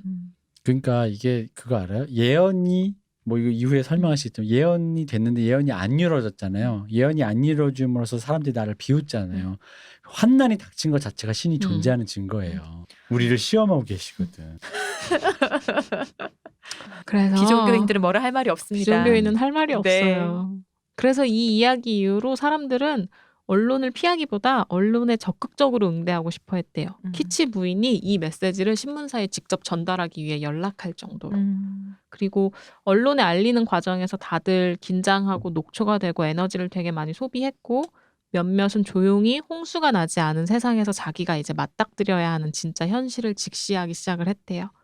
나 적금 다 털었는데 뭐 이런 거. 음. 내가 나한테 소중한 거 다 팔아서 돈으로 만들어 다 썼는데 이런 거. 그리고 사람들은 자신들이 전달한 이야기들이 방송에 이제 다음날 21일, 22일에 어떻게 나오게 되는지 보기 위해 TV를 켜고 누군가는 그 가운데서 조용히 울고 있고 그런 풍경이라고 합니다. 이거 전형적으로 마스터도 비슷한 느낌이긴 하지만 서사의 느낌은 오히려 폴 토마스 앤더슨의 부기나이트랑 약간 비슷해요. 그러니까 그런 굉장히 소규모의 내적인 사람들의 어떤 그런 갈등과 반목된 느낌이 물론 그거는 그 포르노 업계의 얘기긴 하지만 이분들이 들으면 좀 불경하다 그럴 수도 있겠지만 어쨌든 느낌상으로는 오히려 분위기가 좀 비슷한 느낌이 있습니다. 적용할 때가 많잖아요, 우리. 떠오른 데가 많아서. 네, 많습니다. 뭐 대선 진리라든가. 네. 그래서 어쨌든 21일 뭐 이런 노력들이 있었고 이전에는 키치 부인이 사람들이 패닉을 하게 하지 않기 위해 우리가 알고 있는 것들에 대해 제한적으로만 말해요 였다면 이제는 사람들이 패닉에 빠지지 않도록 우리가 얘기해야 해요로 태도를 바꿔요. 때가 온 거지. 그리고 22일 저녁에 홍수가 어쨌든 안 일어났고 그쵸? 연구진이 심어두었던 관찰자들도 이제 철수해야 될 거 아니에요? 그쵸. 불쌍한 이제 끝났잖아요. 대학원생 집에 가야죠. 그럼요. 교수님들은 다들 잔인하신 분들이군요. 그랬더니 이렇게 떠나면서 키치 부인에게 마지막 메시지를 청했대요. 이것도 잔인해요. 왜 자기들은 연구의 마지막 장을 써야 될 거 아닙니까? 근데 이건 어쨌든 논문이란 무엇인가? 연구란 무엇인가? 그랬더니 키치 부인이 너네야말로 그들이 나에게 보낸 사자다. 어머. 나에게 얘기를 해다오. 네? 저희가요? 그러니까 이 정도로 키치 부인이 자기 인지 부조화를 견디려는 노력이 절박한 수준에 이르렀다라고 이해하시면 될 것 같아요. 그 미국 드라마나 보면은 자기 이익을 위해서 되게 냉정하게 구는 약간 그런 인물들이 왕왕 등장하잖아요. 약간 그런 분위기에 약간 연구자가 아니었을까. 귀 속에다 대고 우린 사실 이러면서 이렇게 너희들은 끝났어 이러면서 막 이렇게 근데 뭐 연구자들이 그렇게 하지 않아도 23일이 됐을 때 언론이 하루 정도만 이제 막 들끓어 오르다가 다들 흥미를 잃었대요. 이걸 진지하게 받아들인 게 아니고 약간 프릭쇼 보듯이 그쵸. 뭐 그런 느낌이었을 거니까 그리- 이벤트로 소비하는 그쵸. 거였을 거니까. 그러니까 키치 부인과 추종자들도 이게 더 괴로웠던 거예요. 신념 체계를 우리 강화받지 진심인데, 우리는. 못했으니까. 그래서 사람들의 관심을 다시 불러일으키기 위해 키치 부인이 발버둥을 칩니다. 바로 24일 오후에 외계인이 방문할 것이다 라는 예언을 이제 온 동네에 뿌리는 거죠. 온 곳에, 온 신문사에 24일 오후에 이 무리가 캐럴을 부르고 있으면 외계인이 올 거다. 지금 산타클로스 오는 거 아니야? 아유 얼마나 귀여워. 캐롤 부르고 있으면 되잖아. 그래서 구성원들 뿐만 아니라 이날, 이 시간에 200명의 사람들이 몰려왔대요. 그래서 20분 정도 캐럴을 열심히 불렀지만 외계인은 오지 않았고. 산타클로스 is coming to town. 여러분 진짜 모르시 이미 왔다. 그 200명 중에 있다니까. 맞아요. 그 얘기를 했어요. 그렇다니까. 신문사 기자가 왜 안 왔냐 물어보니 암스트롱이 오셨다. 알아, 우리 사이에 그럼요. 있었다. 있어요. 그 안에 온 거예요. 왜 모르지? 난 알겠는데. 그치. 이 예언이, 그러니까 키치 부인이 했다는 예언 24일에 우리를 방문할 것이라고 그쵸. 했으니까 우리를 데려간다가 아니라 그쵸. 방문할 것이라고 오셨다. 했으니까 오셨던 거지. 네. 그래서 와, 이거 기적의 논리다 진짜. 뭐 어디 무적이다 무적. 기적이 아니라 무적의 논리다. 와. 그래서 연구진이 25일에 새로운 관찰자를 파견합니다. 근데 되게 많네요 대학원생이. 아, 정말. 그래서 이전에 이 모임 사람들은 관찰자, 새로운 사람들과 거리를 유지하려고 했다면 이제는 완전 웰컴이에요. 이분이 신의 사자가 아닐까 하며 그런 기대를 계속 가지며. 찾고 있으니까. 이게 심지어 여기까지 가면은 예를 들어 솔직히 얘기해 나는 스파이다. 연구원이다 하면은 키치 부인 이런 상황이면 키치 부인 정도 되는 분이라면 그렇게 얘기할 수 있어. 그건 네가 몰라서 그런다. 아, 그치. 너가 여기에 오게 된 이유 자체가 그 신의 운명론적인 역사심인 거죠. 수많은 그 우연 속에서 이렇게 오게 된 그 거야. 수많은 결국. 대학원생 중에서 왜 네가 여기로 왔을까? 와우. 집에 보내주세요, 교수님. 여기 위험해요. 바로 그거야. 왜 교수님이 너를 선택했을까? 교수님. 여기 생간이 있어요. 먹으세요. 그 수많은 연구 주제 중에 왜 너는 그걸 대학원생 선택했을까? 죽어요. 너는 왜 하필 미네소타에서? 아, 참. 이럴 때 하는 말 있잖아요. 이거 누가 그랬지? 코난 오브라이언이 했던 말인가? 하버드 가지 그랬어. 코난 오브라이언이 하버드 나왔거든요. 맞아. 그래서 하버드 대학원생이라고 안 그럴까요? 아니 자기가 하버드 나왔기 때문에 자기가 했던 얘기를 해요. 어디 가서 아이비리그 출신이면 넌 그럼 하버드 가지 그랬어. 그거 있잖아요. 자네는 신촌 가서 밥 먹게. 그게 뭐예요? 그거 모르세요? 몰라요. 그 뮤지컬 배우 부부가 네. 아내분이 정확히 이름이 기억이 안 나는데 아내분이 서울대를 나오고 아내분의 아버지 뭐 어머니 뭐 이런 분들도 식구분들이? 다 서울대 출신이시래요. 서울대 패밀리구나. 근데 남편만 연세대인 거예요. 어. 그랬더니 라디오 스타인지 뭐 어디 예능에 나와서 그 패널이 그러니까 MC가 그러면 식사 자리에서 뭐 잘못하면 이런 말씀 들으시지 않냐고 자는 신촌 가서 밥 먹게. 우리는 낙성대에서 네. 먹겠네. 뭐 잘못 기억하고 있는 걸 수도 있는데 뭐 그런 그런 유일한 네. 얘기군요. 그래서 어쨌든 25일 경부터 구성원들이 흩어지기 시작을 했대요. 현실을 직시했잖아요. 먹고 살아야 되고 이젠 현실과 마주해야 되니까. 그래서 키치 부인과 암스트롱 가족들도 흩어지고 다른 구성원들은 뭐 소소하게 활동을 지속하기는 했지만 너무 많이 흩어지다 보니 연구진들이 이 사람들의 확신 상태랑 활동에 대한 자료를 얻기가 어려운 상태가 될 쫓아갈 수도 정도였다고 없는 해요. 거고. 네. 그래서 일단 앞선 사건들이 구성원 개개인들에게 어떤 영향을 미쳤는지를 조금 더 살펴보고자 합니다. 제한적인 정보 안에서. 네. 그래서 이후에 다뤄질 내용은 이 들불 같았던 모임이 해산된 뒤의 일들이에요. 이 마지막 장의 제목이 지금 우리 책의 제목 아닌가요? 그쵸. 예언이 끝났을 때.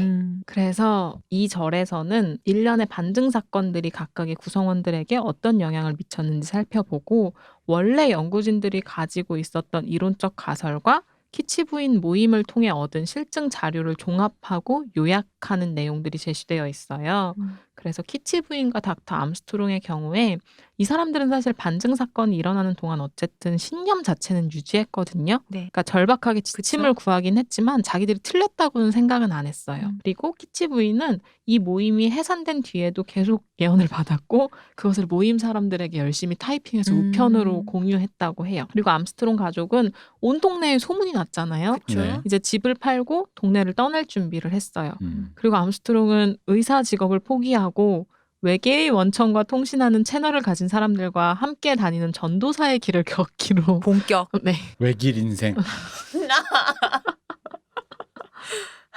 근데 이게 조금 짠한 풍경이 12월 21일에서 무려 5개월이나 지난 뒤에도 로엘 부인이 컬리지빌에 그러니까 그 세 번째 영매. 네, 암스트롱이 원래 살았던 마을의 어떤 주차장에서 암스트롱과 그의 가족들을 데리러 비행 접시가 올 거라는 예언을 암스트롱이 받았고 그곳에서 하룻밤을 꼬박 기다리는 모습을 목격했다고 해요. 근데 이건 좀 짠하다. 짠하게 느껴졌어요. 믿음을 유지하고 있는 사람의 음.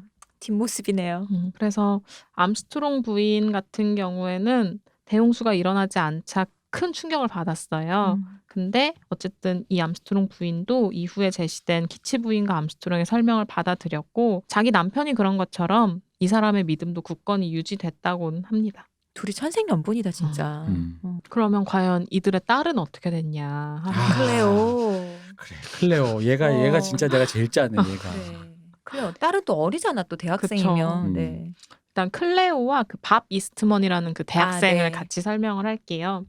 클레오의 경우는 계속 일관적이지 않은 행동을 보여왔어요. 그러니까 어쨌든 얘는 21일 대홍수를 믿었단 말이에요. 믿어야만 해서. 근데 로엘 부인이 대홍수는 꼭 21일이 아닐 수도 있다고 막 칠렐레 팔렐레 하시면서 다녀서 얘는 이미 그때부터 너무 불안한 상태였어요.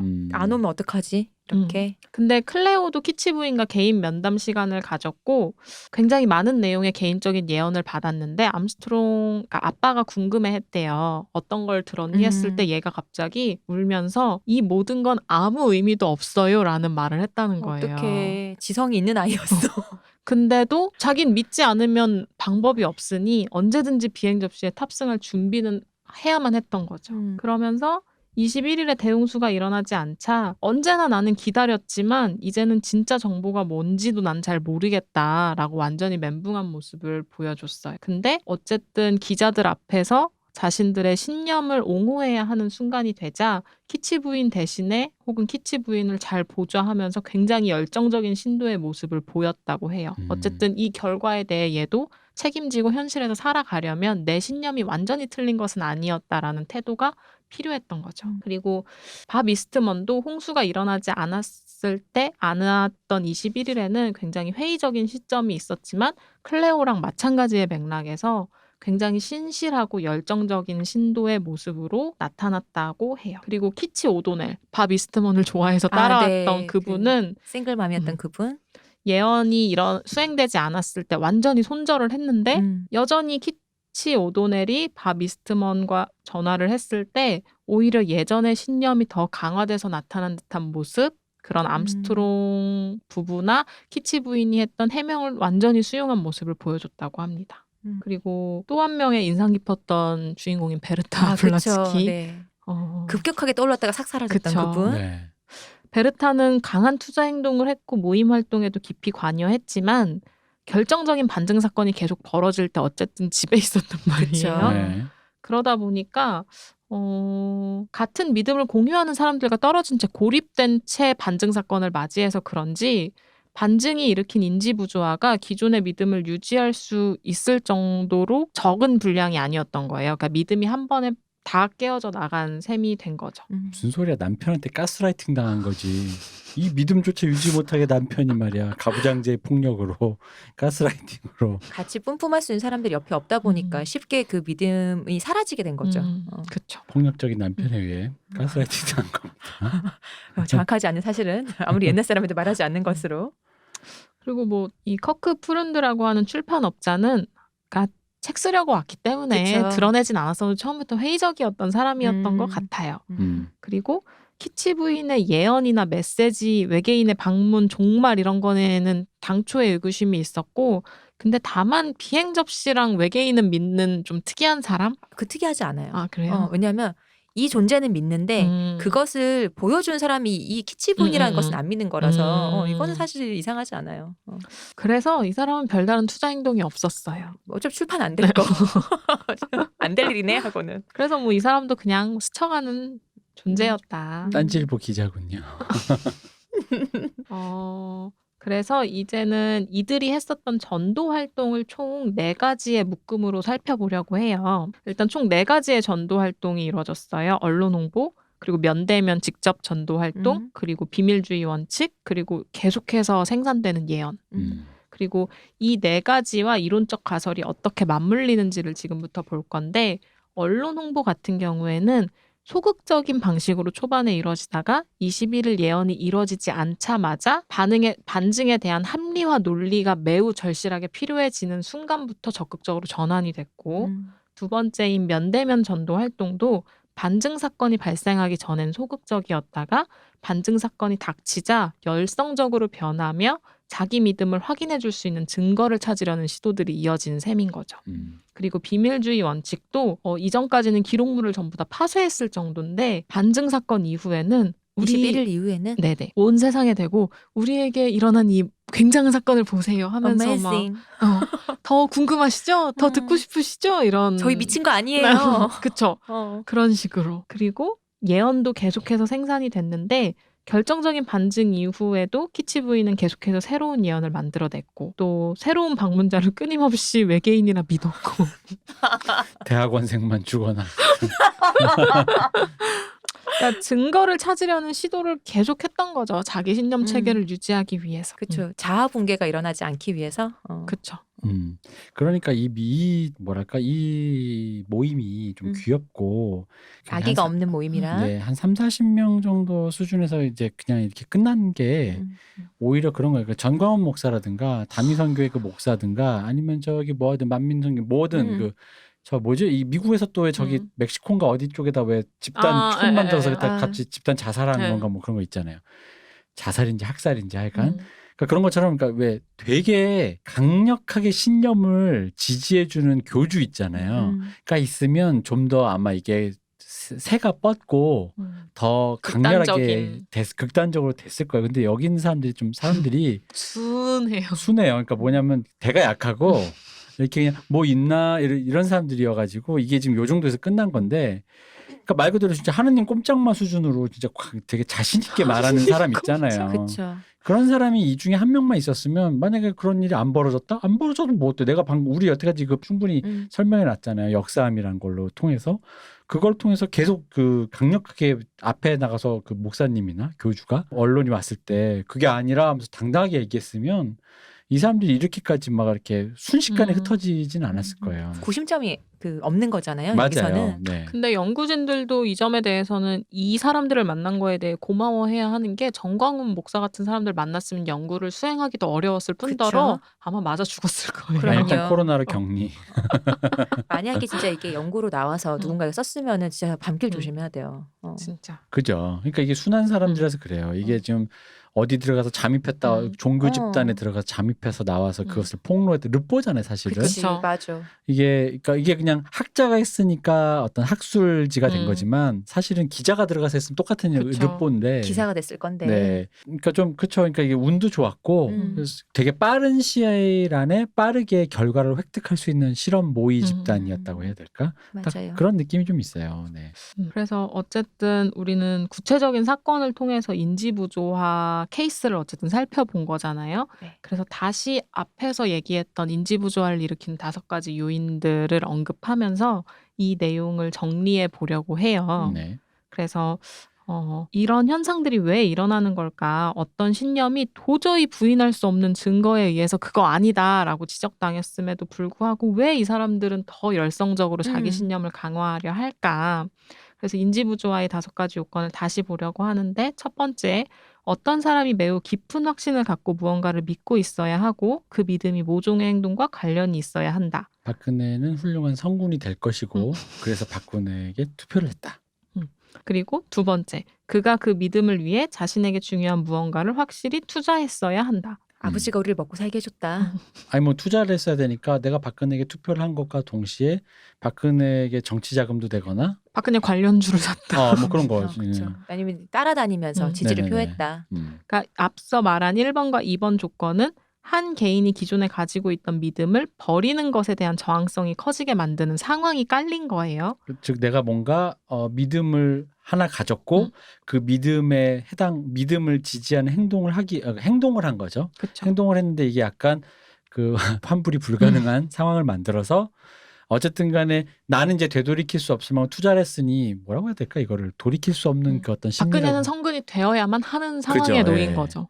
박근혜는 맞죠. 그리고 나는 박근혜를 무조건 지지해야만 하는 상황에 놓인 거고요. 음. 그래서 세 번째를 보면 내 믿음은 충분히 구체적이고 현실 세계와 충분히 관련이 있어야 해요. 박근혜. 네, 그렇죠. 박근혜가 어쨌든 대통령이 됐으면 구체적인 무슨 어떤 정책을 내놓을 거 아니에요. 통일은 대박이라든가 이제 그런 것들이 현실적으로 되면은 이제 더 이상 이제 그 모든 것들을 이제 현실적으로 지지해야 될 거죠. 통일에 그리고 대한 언젠가 성군이 나타난다보다는 박근혜가 성군이 될 것이다가 훨씬 더 구체적인 그쵸. 믿음이잖아요. 네. 정감록을 믿고 있는 것보다야.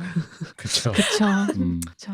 음. 근데 그 믿음에 대해 부인할 수 없는 명백한 반증이 될 사건이 발생해야 하고 그 믿음을 믿고 투자 행동을 했던 사람이 이를 인지해야 돼요. 네. 알고 보니 최순실. 누군가의 꼭두각시였다. 네. 그러니까 이 부분에도 나도 그러니까 이 믿음대로 인지 부조화를 일으킬 수가 있는 게 그래서 니들이 박근혜가 뭔가 정치를 제대로 할 수 있게 몇 년간 충분히 5년간 지켜봐 주지를 않았잖아. 그러면 뭐야 지금 박근혜가 할 수 있는 그 모든 걸 다 팔다리를 잘라놓고 그러니까 나는 그럼으로써 그가 성군이 될 수 있었을 거란 믿음이 훼손되지 않거든요. 더 많은 지지가 필요했을 뿐. 그렇죠. 성원과 저 사람은 성군이 될 수 있는데 핍박받고 있다. 그렇죠. 주변에 사람이 잘못 둬서. 그러니까 이 3번과 4번 조건은 믿음을 버리도록 압박하는 강렬한 외부 압력이 존재하는 거죠. 최순실이라는. 네. 근데 5번 믿음을 가진 사람이 사회적 지지와 지원을 받을 수 있는 환경에 있어야 한다. 태극기 집회. 박사모. 네. 그렇죠. 5번의 경우에는 어떤 경우에 기존의 믿음이 철회되고 어떤 경우에는 기존의 믿음이 강화되는지를 설명할 수 있는 조건인 거죠. 박사모가 탄탄해서.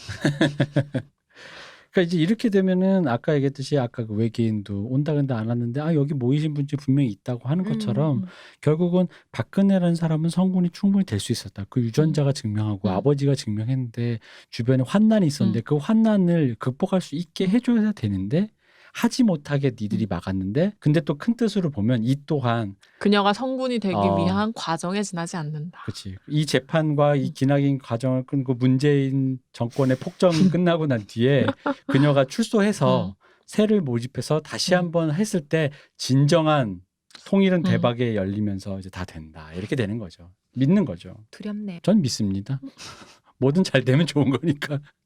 그래서 투자 행동의 강도가 약했던 출판업자 같은 사람들은 당초에 신념을 버리는 편을 택했던 거죠. 네. 그러니까 첫째와 둘째 조건은 필수 조건인 셈인 거예요. 그런 것 같아요. 그러니까 투자를 일단 해야 되는 거예요. 자기 그쵸. 행동에. 뭐 뭐가 명예, 됐든. 돈이든 명예든 뭐든. 시간이든. 그래야 손절을 못하죠. 그렇죠. 들은 게 있는데 아깝잖아요. 손절 근데 그러고 보면 참 재밌는 것 같아.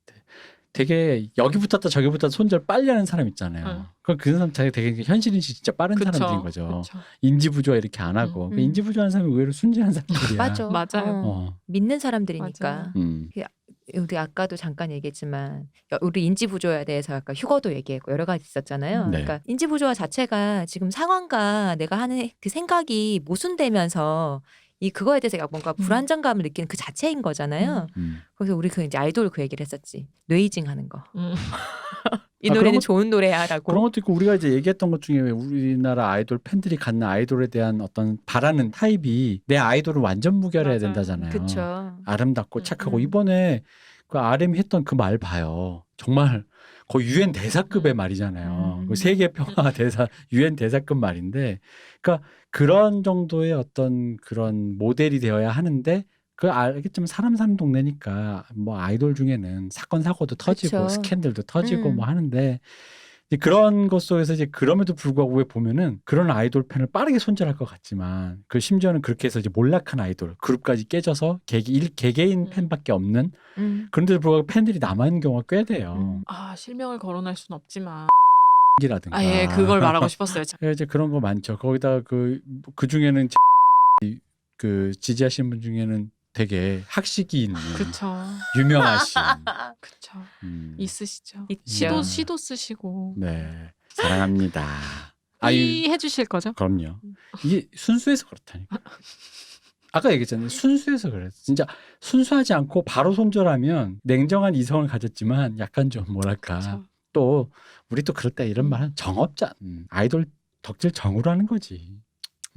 그런 거죠. 박근혜도 정으로 하는 거고. 이게 다 소속사가 잘못이지 내 아이돌이 무슨 잘못이에요.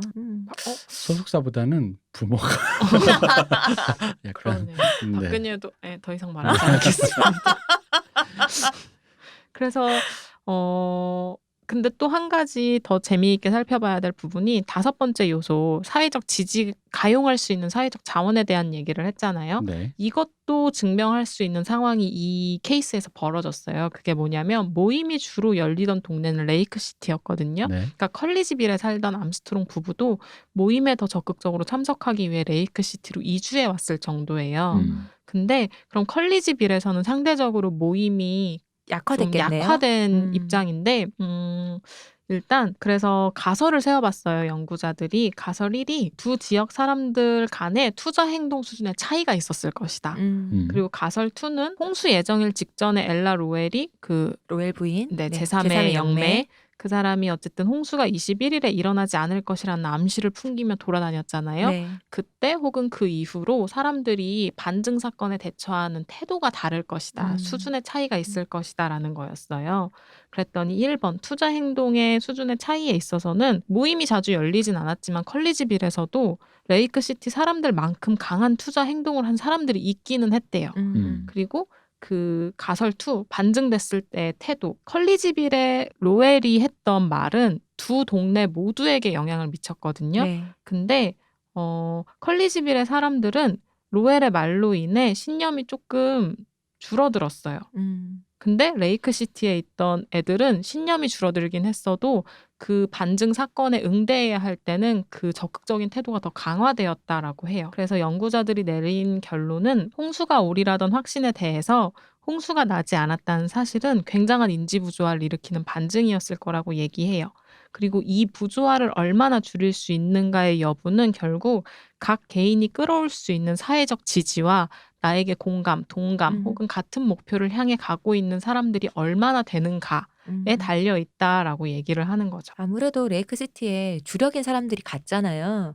그러면은 그 컬리지빌에 있던 사람들 중에서도 그런 사람이 있다고 그쵸. 했지만 그 컬리지빌에 있던 사람들은 나라도 열심히 한 사람이 되어야지란 마음이 그래도 있었을 것 같아요. 열심히 활동을 할 때는.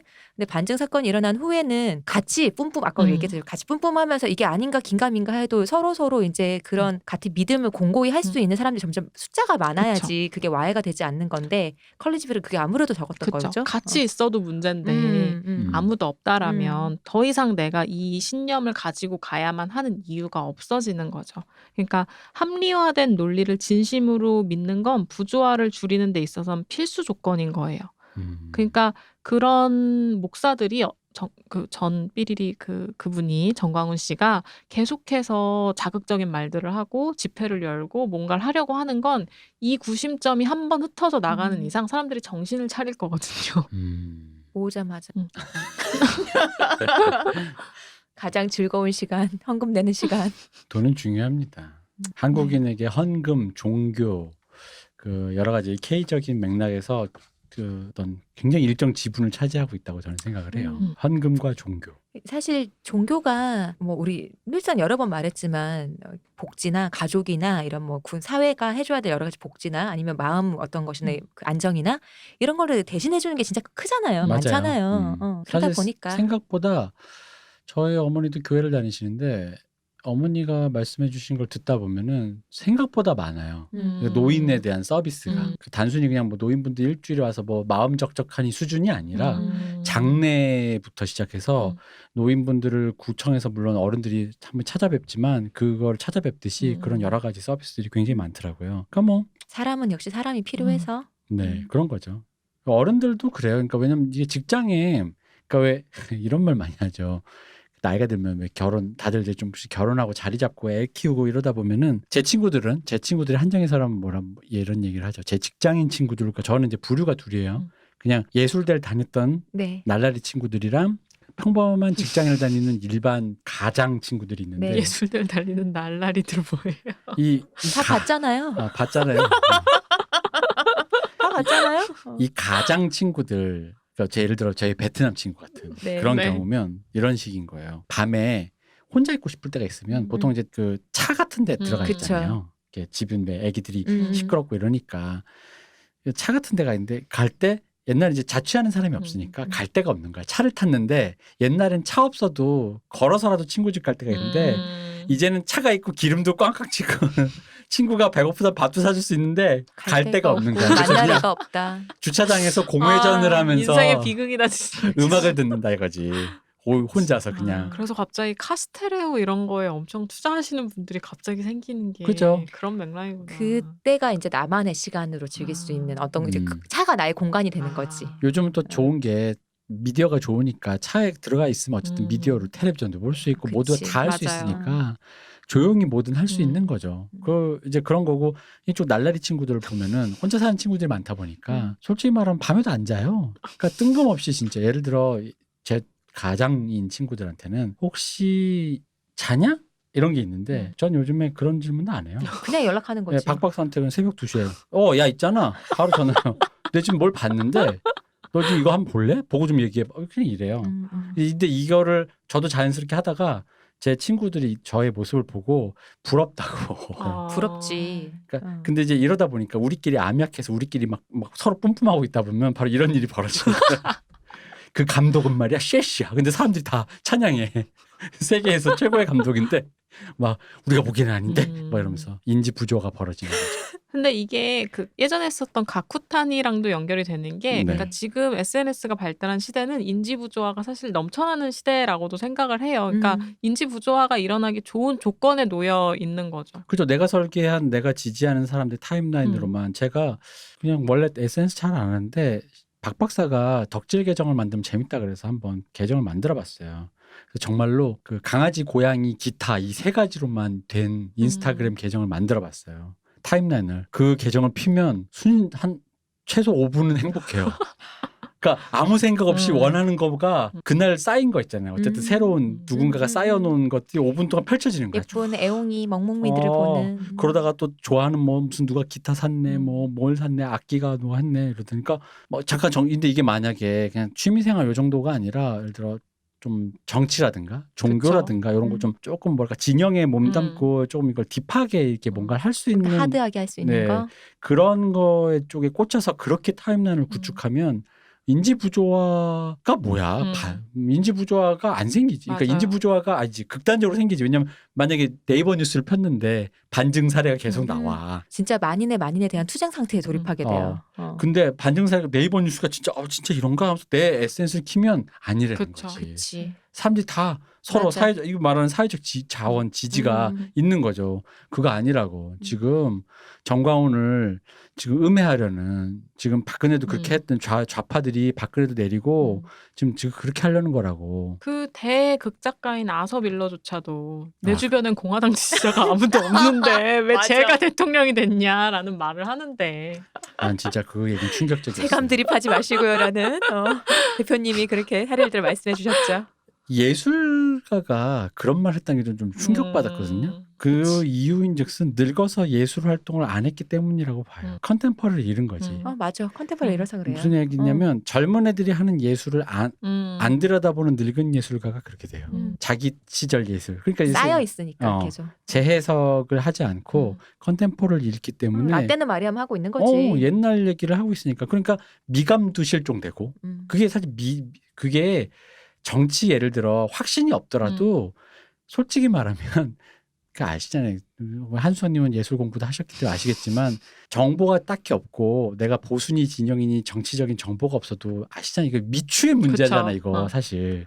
그 미추의 감각조차 없어졌다라는 거거든요. 정보는 둘째치고라도. 근데 다른 사람보다도 일반인보다도 최대한 아주 굉장히 섬세하게 벼려진 예술가가 그걸 소실했다라는 거는 큰 문제죠. 이거 엄청난 거죠. 그러니까 음. 그런 소리 그러니까 그리고 그런 소리 창피한 줄도 모르고 했다라는 건 더 문제인 거고.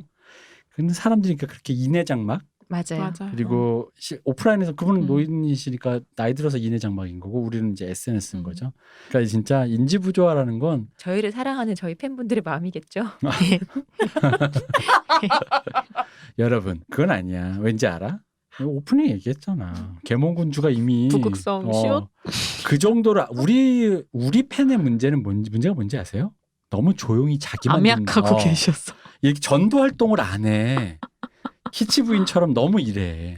우리는 처음에 할 때는 그런 얘기 하시는 분 꽤 있었고 지금도 종종 하시는데 나만 안 유명했으면 좋겠어. 나만 알고 싶어라는 얘기를 무슨 우리 팬들의 문제가 그거예요. 그런 얘기를 하시는 분 종종 있었거든요. 지금도 계시고. 나만 알고 계시다 사라집니다. 그렇죠.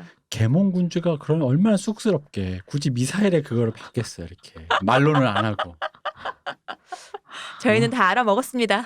그러니까 쑥스러운 건 집 앞에 조용히 금괴 갖다 주고 사라지는 거고 이 정도면 되게 크게 표현하신 거죠. 저희는 다 알았어요. 그래서 그러니까 그게 사실 미사일이 아니야. 불꽃놀이 그 탄두가 들어있는 거야. 내가 딱 터지면 용 같은 거 시옷 거대하게 쫙 불꽃이 태평양에 터지게. 시옷 아날람 포레버 이런 거. 근데 이제 분명히 밑에 애들한테 자기가 직접 한 게 지시를 내려가지고 애널람으로 나온다 이제 분명히. 그래서 걔 아오짓 한건 간다 장담하는데. 애널람보다는 아날람인데 우리랑 그 자음 쓰는 게 다르잖아요. 그래서 네. 라날람으로 나왔다가 그러니까 아우지로 가시는 거 아니냐. 어쨌든 그렇게 오타난다 이제 분명히. 뭐 란 물어봐도 알려주는. 그러니까 인지부조한 진짜 이거 우리가 사실 뭐 욕으로도 쓰고 흔한 개념이긴 한데 구체적으로 이거를 뭐 이게 어디서부터 연원해서 이게 누가 연구했는지를 본 적은 없다 보니까 한번 이렇게 다뤄는 봤어요.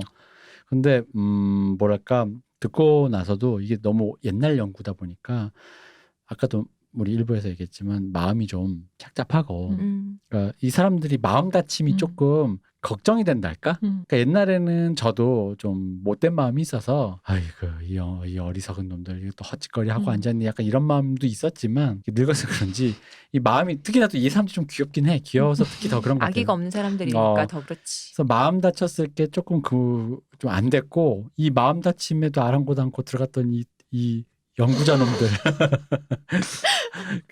그 희생된 대학원생들에게 심심한 조의를 피하면서 이게 좀 그랬어요. 그러니까 이 전체 얘기가 좀 약간 서글프기도 하고 좀 애틋하기도 하고. 1저자 누구라고요? 레온 패스딩거. 이럴 땐 1저자만 나머지 숨겨주고. 헨리 W 리켄, 스탠리 샥터. 얍. 좀 그런 느낌이 좀 있네요. 그러니까 왜냐면은 어쨌든 간에 뭔가를 채우려고 하는 거잖아요. 이런 맞아요. 행동이 나한테 결여되어 있던 혹은 결여되어 있다라고 생각하지 않더라도 뭐든. 근데 이제 그런 행동 속에서 벌어진 일인데 모르겠어요. 이걸 어떻게 선선하게 뭔가를 할 수가 없으니까. 왜냐면 이런 게 그냥 이런 식으로 이렇게 소규모로 자기들끼리 왜 그 동네 작게 왜 뭐지? 그냥 버린 껌봉지가 소용돌이 치는 그 작은 소용돌이로 끝나면 다행인데 8.15 집회라든가 뭐 이렇게 좌익 테러라든가 허공의 질주라든가 뭐 이런 식으로 벌어지는 건 참 큰일이거든요. 그쵸. 사실 적당선에서는 괜찮은 건데 이렇게 가산도 탕진하고 사람이 서로 사람에게 웃음거리가 되고 하는 행동이 그 마음 다침이 참 그러니까 8.15 집회에도 나오셔서 걱정되는 건 두 개인 거죠. 그러니까 노인네들이 뭐 뻘소리 하는 건 뭐 그래 그거 미울 수도 있고 그러고 다 둘째치고인데 하나는 뭐 그 코로나에 제일 약한 사람은 노인이고 그렇죠. 그리고 이제 그 노인들이 그래서 이제 결국 그것 때문에 돌아가셨을 때 그러니까 또 여기서 막 세상을 뜨신 게 아니라 집으로 가셨을 때 분명히 젊은 분들이 한 소리 하셨을 거 아니야. 엄마 아빠 그래서 누구야? 숨기고 막 그랬으니까. 그러니까 누구의 엄마 아빠 하시니까 그런 분들의 마음 다침 같은 거 있잖아요. 전 또 이런 인지 부조화를 얘기를 하다 보니까 누구나 우리 다 많이들 겪고 있는 거 조금씩도 하고 있고 여러 가지로 분명히 다들 할 텐데 제가 지금 떠오르는 그런 인지 부조화에 대해서 내가 겪는 게 뭘까 생각해 보면 주변에 어떤 지인이 있을 때 이 사람이 나한테는 나쁜 사람이 아니에요. 근데 이 사람이 본인에 가까운 뭐 여자친구라든지 뭐 이런 식으로 아니면 자기 부모라든지 누군가에게 뭔가 좀 해대는 짓을 하는 사람이다 아니면 좀 별로인 사람이다 그랬을 때 그걸 내가 들었을 때 내가 이 사람 어떻게 대해야 되는지 잘 모르겠는 경우가 있었거든요. 나한테 한 게 아니니까 내가 그거를 굳이 아른 체할 필요도 없고 내가 이 사람을 이상하게 다르게 대할 필요도 없는데 근데 그 어떤 사람이 그런 일 했다고 내가 만약에 다 그 사람이 단증 아니라 사건이 주어진 내가 거죠. 그걸 딱 들었다면 진짜 나쁜 놈이다 했을 거거든. 근데 그게 또 내가 아는 지인이 그렇다고 하니까 내가 어떻게 해야 될지 모르겠더라고요. 뭐 그런 거. 근데 이게 사실 되게 아무한테나 음. 하다못해 무슨 우리 동네 커피 맛집은 내가 생각에 여긴데 쟤는 맛없다고 해 하는 수준에서 벌어지는 거잖아요. 그쵸. 한수석, 야 내가 보기에 이 커피 맛있어서 사왔어. 근데 맛이 맛이 없어요. 쌤 입맛이 뭐 이런 거 무슨 뭐야 이거 재떨이야 뭐야 뭐 이럴 수 있잖아요. 놓친내네. 그러니까 이런 수준에서부터 음. 그런 수준까지 맞아요. 벌어지는 일이다 보니까 이게 뭐라 그럴까 왜 종교 이거 다시 종교 얘기를 해서 좀 그렇습니다만 깨어 있으라는 말을 하잖아요.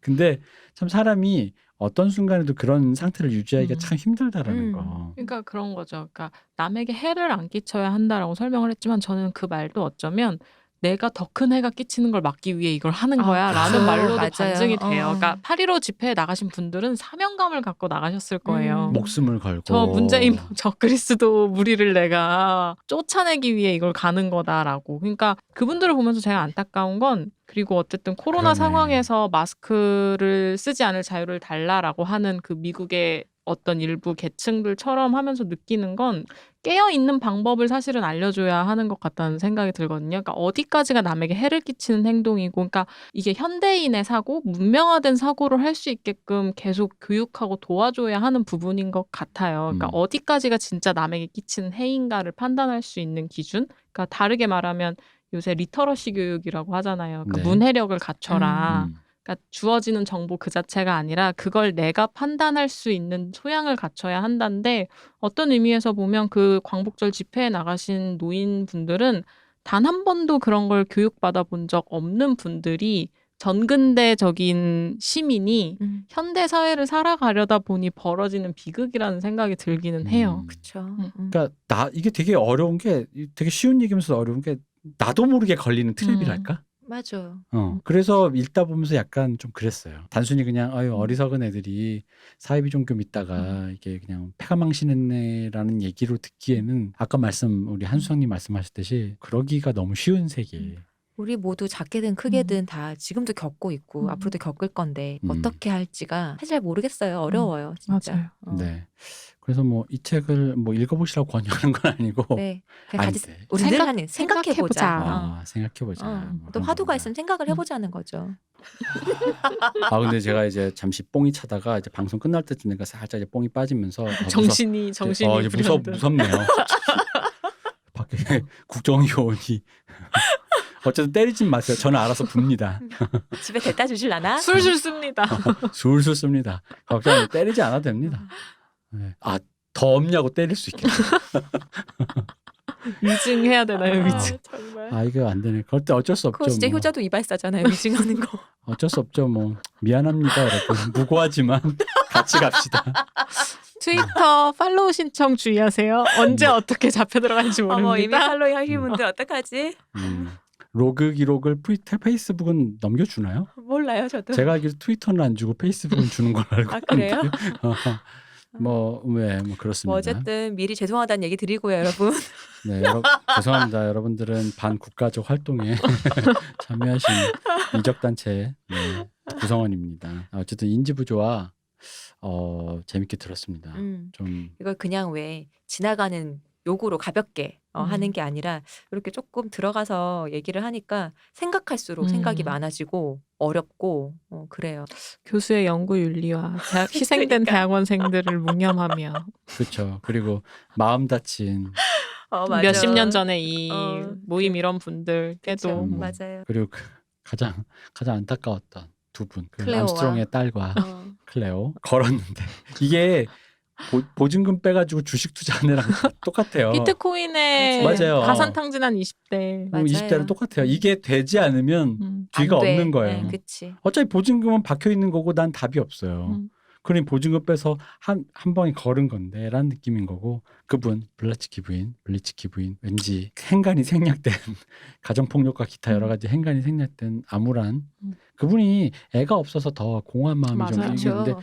그 부분에 대한 것도 옛날 시대니까 애를 못 낳는 이 시대에는 사실 50년대에 아이가 없다는 것은 음. 잘 상상이 안 가는 일이니까. 그 시대 여성이 또 가졌을 그 공허함이란 것도 조금 좀 안 됐고요. 그렇습니다. 그렇습니다. 여러 가지 뭐 재밌게 봤습니다. 네, 한선 고생하셨어요. 아닙니다. 아유. 다음에 또 아들러로 봬요. 조만간 뵙시다. 네, 조만간 네. 뵀으면 좋겠습니다. 네. 고생 많으셨어요. 아유, 고생 많으셨습니다. 이 대표님 고생 많으셨어요. 수고하셨습니다. 감사합니다. 쉬우셨습니다.